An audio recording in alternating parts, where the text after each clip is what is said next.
Hi friends, ఓం సాయిరామ్. బాబాగారి ఆశీస్సులు అందరిపైన ఉండాలని మనస్ఫూర్తిగా కోరుకుంటున్నాండి. అందరూ కూడా సుఖంగా, సంతోషంగా, ఆరోగ్యంగా ఉండాలని, ఆ బాబాగారి ఆశీస్సులు అందరిపైన ఉండాలని మనస్ఫూర్తిగా కోరుకుంటున్నాండి.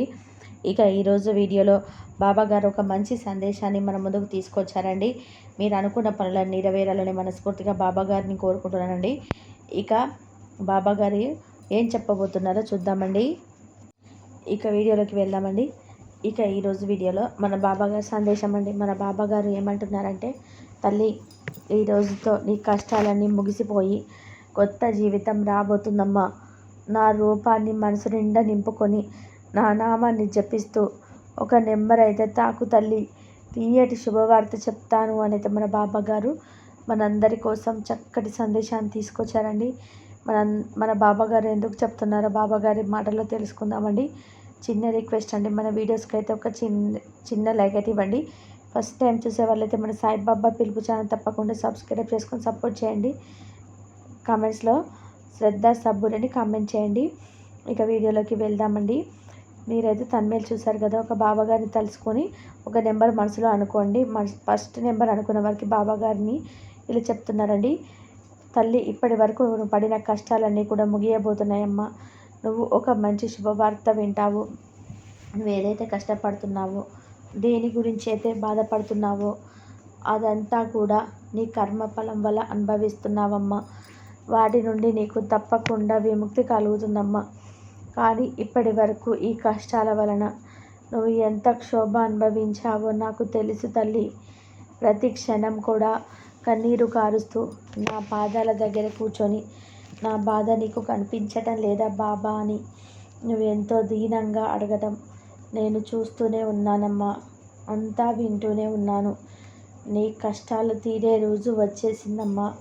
కష్టాలు పడుతున్నాను, ఈ బాధలు తొలగే రోజు రాదా బాబా అని నన్ను ఎంతగానో అడిగావు కదా తల్లి. నేను అంతా కూడా గమనిస్తూనే ఉన్నాను బిడ్డ. ఖచ్చితంగా నీ కష్టం అంతా కూడా తొలగిపోతుంది. కానీ ఈ కష్టం నీకు రావడం వలన నీలో ఆత్మస్థైర్యాన్ని, ఆత్మధైర్యాన్ని రోజు రోజుకి తగ్గించుకుంటున్నావమ్మా. ప్రతి క్షణం కూడా క్షోభనే అనుభవిస్తూ నీ మనోధైర్యాన్ని కోల్పోతున్నావు బిడ్డ. ప్రతి క్షణం కూడా నీ కష్టం తీరటం లేదని కన్నీరు పెట్టుకొని కూర్చోవద్దు తల్లి. ఇది నీ కర్మఫలంగా నువ్వు అనుభవిస్తున్న కష్టాన్ని, ఇదంతా కూడా నీ పూర్వజన్మ కర్మఫలమేనమ్మా. నీ కర్మఫలం ఎప్పుడు తొలగుతుంది? ఈ కష్టాలు ఎప్పుడు కడతీరుతాయి? నా సమస్యలకి ఒక పరిష్కారం అంటూ ఉందా బాబా అని అనుకుంటున్నావు ఒక తల్లి. ఒకటి చెప్పనా అమ్మ, తాళంతో పాటు తాళం చెవి కూడా తయారు చేయబడి ఉంటుంది. ఒకటి లేకుండా రెండవది తయారు కాదు. అలాగే పరిష్కారం లేకుండా ఒక సమస్యను భగవంతుడు సృష్టించే అవకాశం లేదు తల్లి. నువ్వు నిశ్చింతగా కూర్చో. నీ సమస్యని ఎలా పరిష్కరిస్తానో నీ కళ్ళ ముందు నువ్వే చూస్తావు కదమ్మా. నువ్వే ఆశ్చర్యపోతావు, నా బాబా తండ్రి నాకు ఎంత సహాయం చేశారా అని. నీ మనసులో నీకు ఎంతో ఆనందం కలిగేలాగా, సంతోషం నీ ఇంటి నిండా ఉండేలాగా నేను చేస్తాను కదమ్మా. నువ్వు ప్రతిరోజు కూడా నేను చెప్పే ఈ మంత్రాన్ని పఠించు తల్లి. ఓం శ్రీ సాయి పరమసుఖదాయ నమః. ఓం శ్రీ సాయి పరమసుఖదాయ నమః. ఓం శ్రీ సాయి పరమసుఖదాయ నమః. ఈ నామాన్ని నువ్వు ప్రతిరోజు 11 సార్లు జపించటం వలన నీ జీవితంలో సుఖం, సంతోషం, నిత్య ఆనందం కలుగుతాయి తల్లి. మరి నేను చెప్పినట్టుగా ప్రతిరోజు ఈ నామాన్ని జపించి సుఖంగా, సంతోషంగా ఉండు తల్లి. అయితే మన బాబాగారు 1వ నెంబర్ తాకిన వారి గురించి అయితే ఇలా చెప్పారండి. ఇప్పుడు 2వ నెంబర్ తాకిన నా బిడ్డ ఎవరైతే ఉన్నారో తల్లి, నీ కోరికలన్నీ తీరుతాయి, నీకు మంచి జరుగుతుంది అని ఎన్నో రోజులుగా ఎదురు చూసావు కదా, కానీ జరగటం లేదు అని ఈ బాబానే ప్రశ్నిస్తున్నావు. ఆవేదనతో నన్ను పిలుస్తున్నావు. అందుకే నీకు నమ్మకం ఏర్పరచడానికి వచ్చానమ్మా. నీ మొక్కులను నెరవేరుస్తాను. ఇన్ని రోజులు నువ్వు ఎదురు చూసిన దానికి చక్కటి ఫలితాన్ని నీకు అందిస్తాను కదా. నీకు నచ్చినట్టుగా జరిగేలా చేయడానికి నీ సాయి తండ్రిని ఉన్నాను తండ్రి. తల్లి, ఈ శుభకరమైన కోటి సోమవారం రోజు నుంచి నీ జీవితం మంచి బాటలో నడుస్తుంది తల్లి. ఈ రోజు నుంచి నీ కోరికలను నెరవేరే రోజు అని గుర్తుపెట్టుకో తల్లి. నీ మనసంతా సంతోషంతో నాకు ధన్యవాదాలు చెప్పుకునే రోజు వస్తుందమ్మా. అలాగే నువ్వు కొన్ని కొన్ని విషయాలలో చాలా జాగ్రత్తగా ఉండాలి. ఎలాంటి కారణంగాను నువ్వు మాట్లాడే మాటలు కొంచెం జాగ్రత్తగా ఉండాలి. ఎన్నోసార్లు నీకు చెప్పిన ఈ యొక్క మాట తీరు నువ్వు మార్చుకోవాలమ్మా. ఖచ్చితంగా అందరి జీవితాల్లో కోపం వచ్చేలా చేయడానికి ఒకరుంటారు. ఇంట్లో కానీ, పనిచేసే చోట కానీ, నీ స్నేహితులైనా కానీ, నీ కోపాన్ని రెట్టింపు చేసే ఒకరు ఇద్దరు ఉంటారు. కానీ వారు చేసే తప్పులకి తొందరపడి కోప్పడి అరవటము, కేకలు వేయటము చేయకుండా కొద్దిగా ఆలోచించి నీ మంచి జీవితం నిండుగా ఉండేలాగా, కొంచెం నీ విలువను కాపాడుకునేలాగా ఉండాలి.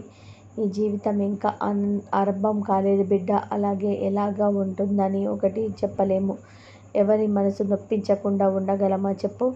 నీకు వారి మాటలు కోపం తెప్పించేలా ఉన్నాయి అనుకో, ఆ మాటలకి నువ్వు శాంతంగా ఉండలేవు. కానీ మనిషి అన్న తర్వాత శాంతంగా ఉండి కోపం తగ్గించుకోవడం చాలా అవసరం తల్లి. హృదయం అనేది అందరికీ ఒకేలా ఉంటుంది. ఈరోజు నువ్వు మాట్లాడే మాటలు ఇంకొకరికి బాధ కలిగినప్పుడు అదేవిధంగా నీకు కూడా జరగవచ్చు కదా. కాబట్టి ఏం జరిగినా కూడా కొంచెం ఓపికగా ఓర్చుకో. ఉదాహరణకి ఒక కొండ ఎంత గాలి వచ్చినా, ఎంత వాన వచ్చినా, తుఫాను వచ్చినా అది స్థిరంగా ఉంటుంది కదా. అలాగే కొన్ని కొన్ని సమయాల్లో కొండలా మారిపోవాలి. ఇది ఓర్పుగా ఉండాలి. ఎవరైనా నిన్ను పొగిడితే మనసులోని సంతోషపడాలి. కానీ బయటకు మాత్రం నీ సంతోషాన్ని వ్యక్తం చేయవద్దు. అలా చేశావు అంటే నిన్ను అలుసుగా తీసుకొని నిన్ను కుంగదీసేలా మాట్లాడవచ్చు. వాటికి నువ్వు కుంగిపోకూడదు. వాటిని ధైర్యంగా తీసుకొని సమయం వచ్చినప్పుడు చూపిస్తా అని నీ యొక్క గెలుపు కోసం ఎదురు చూడాలి. ఆ గెలుపు కోసం నువ్వు పోరాడాలి. పొగడ్తలకి మైమర్చిపోయి లేదా కృంగదీసినప్పుడు కృంగిపోతే జీవితంలో పైకి ఎదగలేవు తల్లి. గెలుపు ఎలా వస్తుంది చెప్పు? విజయం, మంచి భవిష్యత్తు రావాలి అంటే కొన్నిసార్లు కొన్నిటిని తట్టుకొని తీరాల్సిందే. ఏ సందర్భం కూడా ఒకేలా ఉండదు. ఒకేలాగా ఉండేలాగా నువ్వే నేర్చుకోవాలి. నీ మనసు, నీ చేష్టలు ఎలా ఉంటాయో నీ జీవితం కూడా అలాగే ఉంటుందని గుర్తుపెట్టుకో తల్లి. ఒక్కొక్క పని మూలాధారంగా ఉండేది నీ పనులేనమ్మా, నువ్వు చేసే చేష్టలే. కాబట్టి నీ ఆలోచనలు ఎలా ఉండాలి అంటే పారిజాత పువ్వుల సుగంధభరితంగా, సువాసనగా ఉండాలమ్మా. అందరూ నచ్చే దగ్గరికి వచ్చేలాగా ఉండాలి. అందరూ నీతో చిరునవ్వులు చిందించేలాగా ఉండాలి. అప్పుడే నీ విలువ అనేది పెరుగుతుంది. ఎలాంటి చెడ్డ గుణం ఉన్న వాళ్ళైనా సరే నీవేంటో తెలుసుకుని మంచిగా మారి నీ దగ్గరికి రావాలి. నీ మంచి ఆలోచనలు 10 మందికి పంచాలి. అలాంటప్పుడు చెడు అనేది జరుగుతుంది కదా. ఎలాంటి వారి జీవితంలోనైనా మంచి మార్పులు రావడమే జీవితం, సంతోషకరమైన జీవితం. అలాగే మంచి మనుషులతో స్నేహం చేయడం ఒక అదృష్టం. వారితో ఎక్కువగా ఉండటం, నీ దుఃఖాలను పోగొట్టుకొని మంచి ఆనందాన్ని పొందు.